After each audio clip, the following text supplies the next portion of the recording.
Hey family, welcome to the Coach Cast Show.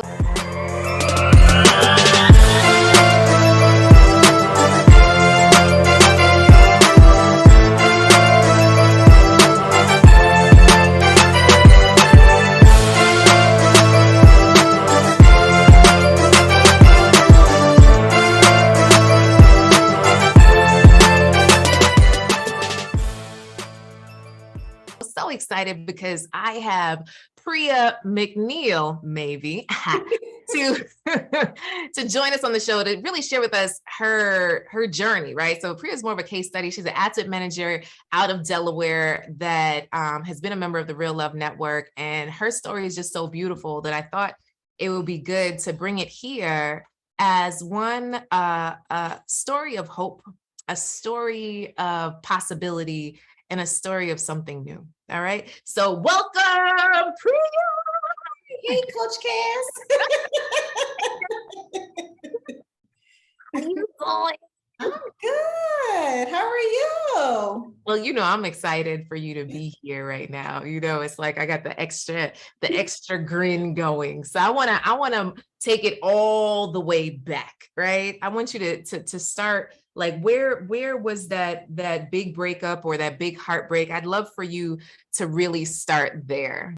Okay, so I was married at 20, so I didn't waste any time.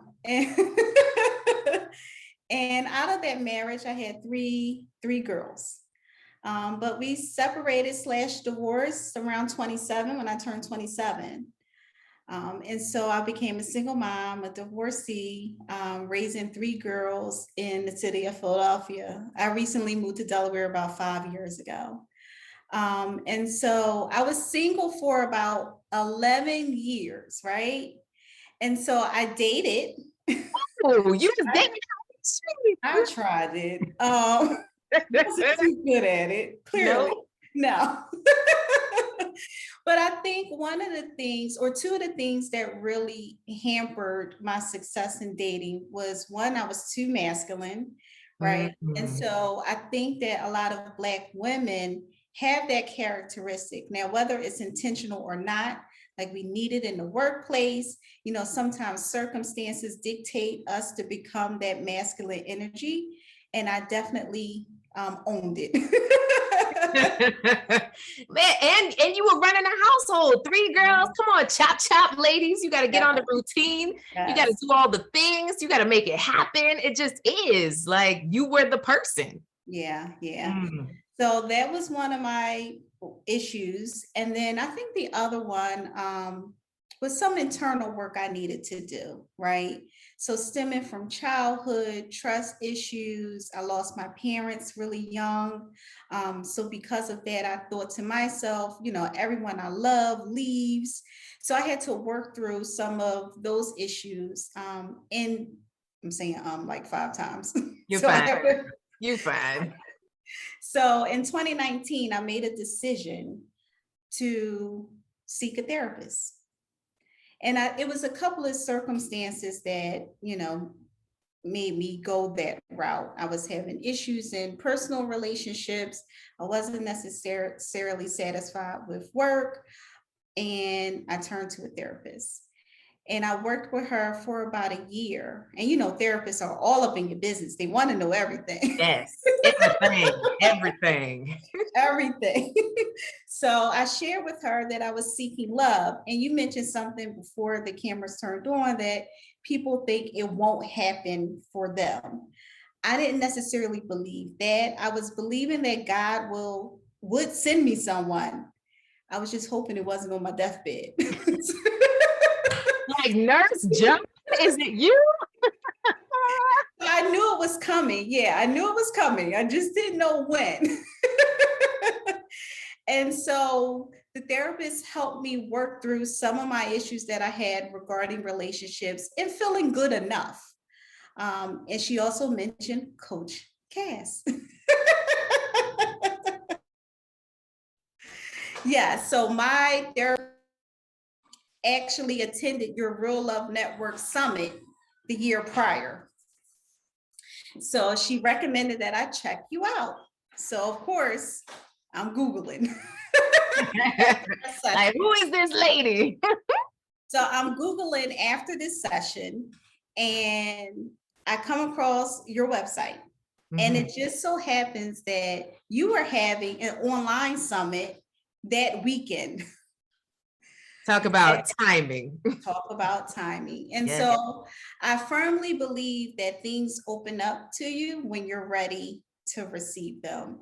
And I think I was at a place where I was always open to love, right? At least I thought I was. But I but I Yeah. but I was at a place where I was truly open.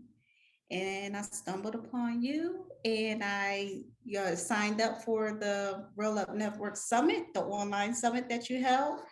And I had to make a decision. Do I continue down the path that I'm on, which hasn't been working, right?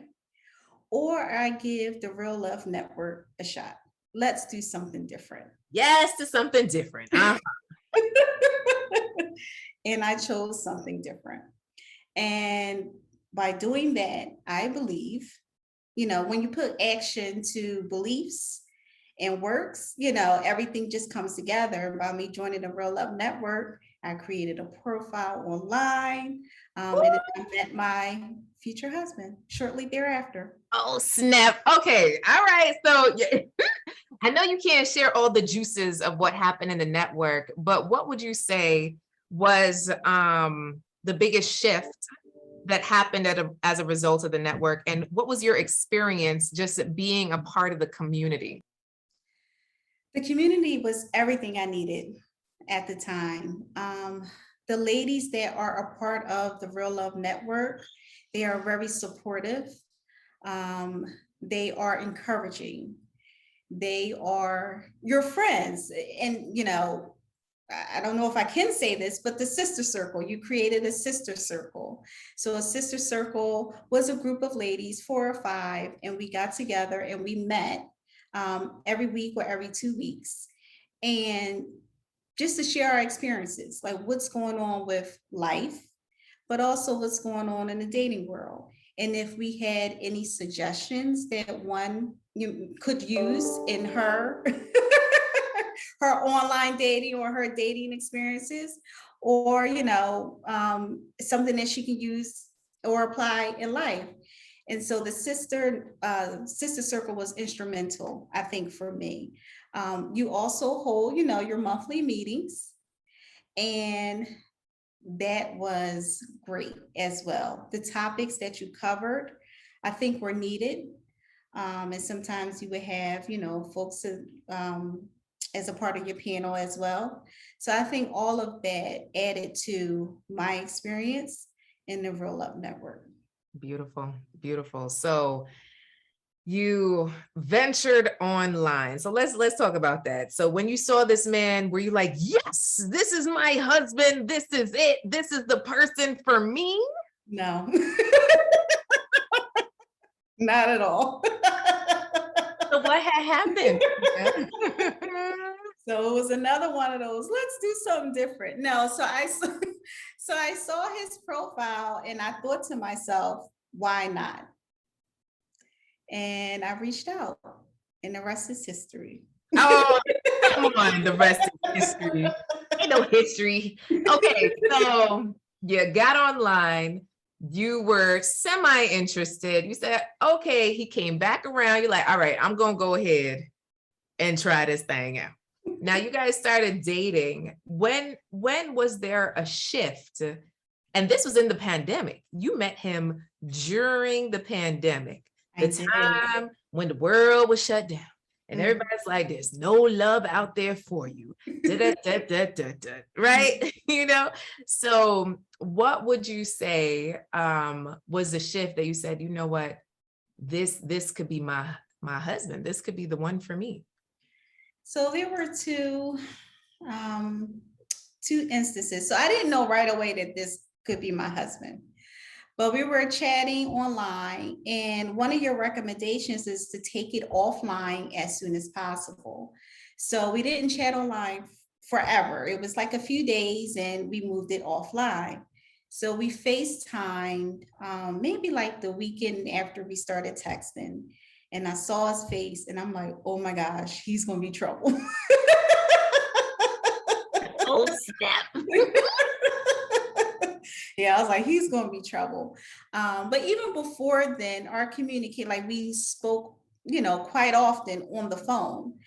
So the communication was there. We had a ton to talk about, and then just putting a face behind the voice and the name, that spoke volumes. And then eventually we decided to meet up, even though we were in the pandemic. So just throw caution to the wind, meet this man in person. Let's hope you don't have COVID. Um, so we met in a park and we just sat and chatted for a while, and we swung on the swings and we just had a good time. Oh. So, all right. So you are both parents of children. So tell me, like, what was that like, right? Like you have your girls, like when was the decision that he could even meet your girls? Because I know that's a big deal, right? So, and I'm specifically thinking of all the single moms out there that are like, you know what? Maybe I'll wait until everybody leaves the house before I'll venture out on this love thing because I don't want to look like blah, blah, blah, blah, blah. So what was that like? I had that thought as well. I had that thought that I would meet someone after they were older and they were out of the house. And my therapist was like, why are you waiting if this is something you want now? So I definitely had that thought, and I can understand where, women are coming from. I think you bring your perspective, your partner around your girls or your children rather, when you're comfortable. I don't think there's a time frame you can attach to it.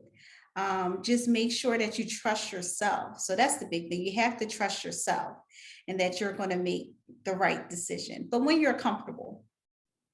So when were you comfortable? How far into it were you? I don't remember, honestly. It feels like we've been together forever, and it's only been about 2 years. It had to be at least a month, or it was at least a month, but maybe like 2 or 3 months in, he met the girls. Just beautiful. So did they like him? Did they hate him? What was that? I don't think they had an opinion either way. So my girls are older. Mm-hmm. So my oldest is 18 and she's in college right now. My middle child is 17. She's in her senior year. So I think they thought he was okay. He was nice. He was cute. So, but I don't think they had a thought either way. And he wasn't around them every day. It was just like a meeting. And then, we continued to date. So he wasn't around them often in the beginning. Okay, got you. So he wasn't just coming over and sitting on the couch and saying, y'all, what's for dinner? No, y'all continue dating. Okay, I like it. I like it. All right, all right. So you were together for how long before the next step happened? We were together maybe 7 months. And him and I had a conversation about moving in. And so he moved in. Now, this was something that I don't know if you and I had a conversation, Coach Cass. I don't remember. We did. Well, this was something I had to work through, right? So it wasn't an easy decision. And again, I think it goes back to trusting yourself. All right. So then what happened that moved it on up? You went from the together to the move in to the, how did that happen? So I think we felt early on that this was it for us. And because I was comfortable with him and how he was moving within the relationship, and lease was up over here, it was time to make a decision. Why not? Why not? But why not? But again, that's something that I had to work through, because in my head, right, you get engaged and then you move in. Not necessarily get married then move in, but at least engaged. So I had to work through that because it wasn't happening according to my plan. Woo. So was there a conversation about when the engagement was going to happen Of before he course. moved in? Yeah, of course we Mhm. had that conversation. Like, you're not just moving in to move in. Like, Right. we're That moving part. towards an engagement, or it's Mhm. not going to work. So I think one of the things that we have to learn as women is how to ask for what we want, Yes. um, but in a nice way, right? Not like, listen here, boy. so okay, so we talked about the move in. Now, how long after did you guys get engaged after he moved in? It was about 8 months. So did you feel like a clock was ticking or It something was was in ticking? my head. It sure was. Mhm. So did you bring it up like, well, all right now? So what's happening, bro, man? Did any of those conversations happen? This one. Just once. I brought that up. Like, yeah, this is not a forever thing. Like, I need us to move forward. And he mentioned to me that he was working on it, and I believed him. So one of the things I've learned over time, and still learning, is believing in your partner, believing the best. So when he said that, I had to take it at face value, right? And just believe that he was telling me the truth. Oh, that's so beautiful. So that's one of the things we teach in the network, right? It's just like when you believe the best in your partner, you're a happier couple, and that partner then has the confidence that they can go out and do what they're supposed to do versus feeling like they're questioned 24/7, because that does not create a good environment at all, right? So how did he propose? At the football, so I like football. And pre-COVID, I would travel to Dallas to see the Eagles play the Cowboys. So the Eagles, that's my team, and we don't like the Cowboys. So even though it was COVID still going on last year, we made the trip down to Dallas. My girl, so I knew the engagement was coming. And I said to myself, oh, it's not going to be in Dallas because the girls won't be there, because I just assumed that, at least my girls would be there. No, it's not going to happen. They're not there. They're home. And he surprised me, and he had them on FaceTime, and he proposed while we were tailgating at the Eagles Cowboys game. No, did you cry? I teared up a little. I think I cried when I saw the girls on FaceTime. Like, that brought all the emotion out of me. Yeah. No. So there's one thing we did not cover, right? And then you could share from the perspective, because there's a lot of women out here nowadays, right? Priya, they're like, I want a high value man, right? And many of them equate that to a man who's making millions of dollars, has this 800 score, blah, blah, blah, and less about the character of who he is. So would Mhm. you like to speak a little bit to that? Yeah. So my husband now, everyone She got goes, him. "Look at the bag." Yes. He's off there. Go ahead, go ahead. So he's one of the people that do not make millions and millions of dollars. He's a blue collar worker, whereas I'm in the office, I'm white collar. I make more than he does, but he brings so much more to the table. So it's not all about money. Now, I'm not saying go get someone that plays video games, right? All day long with the hand in the pants. So we don't want that one. Right, no, no. Deposit him back. But we do want someone that will take care of you, that values you, cherishes you, make you feel safe and secure. And that's huge. Someone that respects you, someone that has integrity. And so those characteristics goes a long way in a relationship. Because you can have all the money in the world, but if you aren't happy, then it's all for nothing. Ooh, girl, say it, say it. You better say it.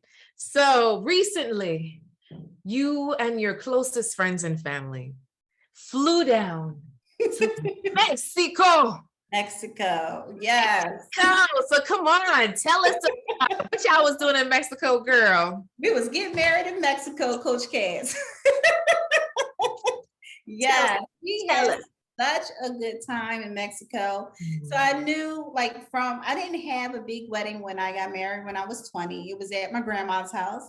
So I knew I wanted to do something the second time around. And I don't have, a big family. So destination wedding just made sense. And Mhm. when I tell you we had such a good time, we had such a good time. It was a ton of fun. Like leading up to it was great. We had the chance to spend time with our family and friends. We did a cocktail hour. We rented a catamaran. We went sailing, and then we got married.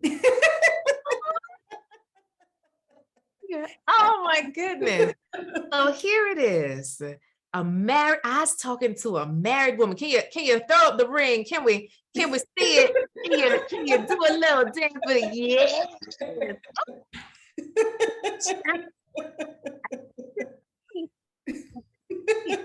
Oh my goodness. So tell me specifically what made him the one? What made him the one for you? How he treats me Mm, and mhm. how he treats the girls and how he treats everyone. So I do get on him sometimes because he can talk, right? Yeah, all night, like, all right, babe. So he is a talker, and I'm the total opposite of him. But he has he can make anyone feel comfortable around him, which is a good trait to have. But he dotes on me, Mm, and he makes me feel special, and he values me. So yeah, I have the best version of him. And mm. I will always say that because we all have a past, right? But I have the best version of him. I'm not sure if people had the best version of me in the past, or even on his side. But I know I have the best version of him. Beautiful. Ah, so over on this side, would you say it's worth it, this married life? It 'Cause is. there's a lot of single ladies out here wondering, you know what, I could do that all by myself, Coach Cass. I got things going, I got a job, I could travel, I could do all the things. So what would you say is the biggest difference of being a married woman versus doing what you were doing before with your girls? Just having someone in your corner, that companionship makes all the difference. Someone that you feel safe with, because you can have somebody there, right? Well, Some of your listeners may have someone there, but it may not be, may not be the right one. well, you better say it. But just the companionship. Because I was traveling. I have a good job. I'm going out with my friends. I'm doing all that. I'm not sitting home while I'm single. So I'm having a ton of fun. But now I have a partner that we can do things together, and we can, explore this journey of life together. So it's huge. Absolutely beautiful. Wow. Okay. So if there is a professional woman that is seeking support in her love life, what would you say to her? Join the Real Love Network. Give Coach Cass a chance. I don't think you'll regret it. So if someone is watching this now, a professional woman, a working woman, a woman that is about her business and this love thing hasn't worked out, and she's wondering, should I get support in my love journey? What would you say to her? Join the Real Love Network. Coach Cass is everything. She will support you in your journey. She will be there for you. She will tell you when you're wrong, and she'll cheer you on when you're right. I do not think you'll regret joining the Real Love Network. I don't. I have my ring. Yeah, girl.